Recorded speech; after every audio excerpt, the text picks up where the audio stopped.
Gumagawa ang guhit ng balat sa akin. Pagdala ay nakipagsapalaran. Sa mga magulat at ang pinagulat kaya ng magic saga.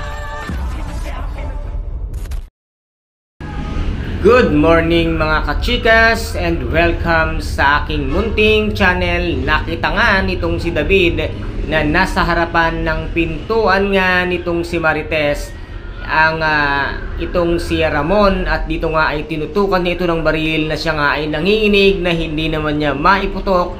At dito nga ay naramdaman nitong si Ramon na meron ngang tao sa kanang likuran, kung agad niya dito nga itinutok ang baril at agad-agad namang itinago nitong si David ang baril sa kanyang likod.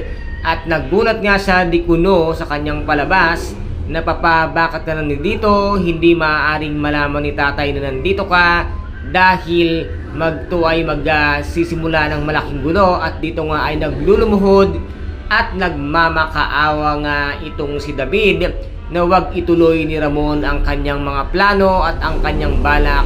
Para nga na lang daw sa kanya na dito nga ay nagmamakaawa na ng husto itong si David para lamang pagbigyan siya ng kanyang itinuturing di kunong ama na si Ramon, na ang alam naman nitong si David na hindi niya ito tunay na ama. At dito nga ay nagpapigil naman itong si Ramon na hindi niya rin halos alam ang kanyang gagawin, kaya tinutukan niya ng baril itong ang si David na halos iputok na nitong ang si Ramon ang baril sa harapan nga nitong si David.